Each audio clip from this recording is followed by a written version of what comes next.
세이노의 가르침 페이지 142. 사업을 하면서 수많은 사람들을 겪어본 경험에 의하면 가장 골치 아픈 직원은 자기 기준으로 일하는 사람이다. 이들은 자기 나름대로는 최선을 다하였다고 생각한다. 하지만 기억해라. 당신이 최선이라고 생각하는 방법이 실은 어리석음의 총체적 집합일 수도 있다는 것을 말이다. 세이노는 무슨 일이든지 더 잘하는 방법이 있다고 말하고 있습니다. 자, 그렇다면 세이노 선생님께서 일을 좀 더 잘하려면 어떻게 해야 한다고 말씀을 하셨는지 살펴드리도록 하겠습니다. 전부 5가지로 요약이 되고 있습니다. 첫째, 어떤 일을 반복적으로 하고 있다면 반드시 개선점을 찾아내라. 나는 같은 일이 수개월 동안 계속 반복되면 더 효과적인 방법은 없는 것일까?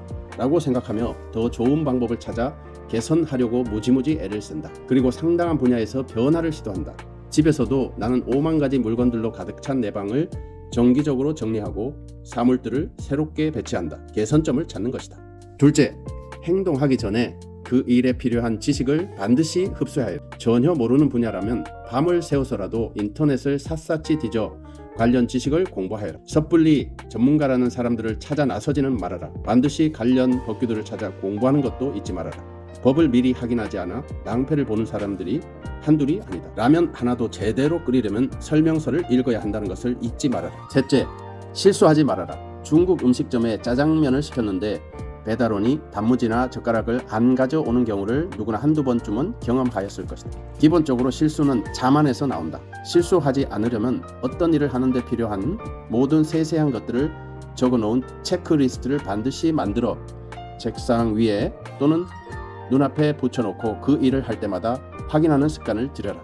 그 리스트가 머릿속에서 스크린에 투영되듯 눈을 감아도 쫙 비칠 때까지 그렇게 일을 하라. 일을 못하는 사람일수록 이런 리스트를 불필요하게 생각한다. 이미 안다고 생각하는 자만에 빠져 있다는 뜻이다. 넷째, 효율적으로 일해라. 어젯밤 10시까지 일했다고? 12시, 새벽 2시까지 일했다고? 이번 달 영업실적 통계 내느라고 그랬다고? 그런데 통계를 어떻게 냈지? 꼼꼼히 세금 계산서들을 업체별로 분류한 뒤 합산하여 워드 프로세서로 만들었다고? 합산은 어떻게 했는데? 계산기로 했다고? 그럼 이 도표는 어떻게 그렸지? 워드로 만들었다고? 엑셀은 사용할 줄 모르나? 알긴 아는데 익숙하지 않다고? 이거 엑셀로 하면 어제 일과 전에 끝나는 일인데 퇴근하기 전에 엑셀로 마무리할 수 있는 일이었는데 엑셀로 처리했다면 어제 일과 전에 퇴근하기도 전에 끝낼 수 있는 일인데 말이다. 효율성은 언제나 당신의 지식과 비례한다는 사실을 잊지 말아라. 다섯째, 그 일을 이미 해본 경험자들의 의견을 반드시 들어라. 직장인들이 상사를 잘 만나는 것은 정말 행운에 속한다. 나는 경력 사원을 뽑을 때 그가 예전 직장에서 어떠한 사람 밑에서 일을 배웠는지 그 상사는 어떤 사람이었는지를 반드시 묻는다. 무역 서류를 담당할 경력 직원이라면 그가 작성한 영문 문서들을 예전 직장에서 누가 살펴보았는지도 확인해야 한다.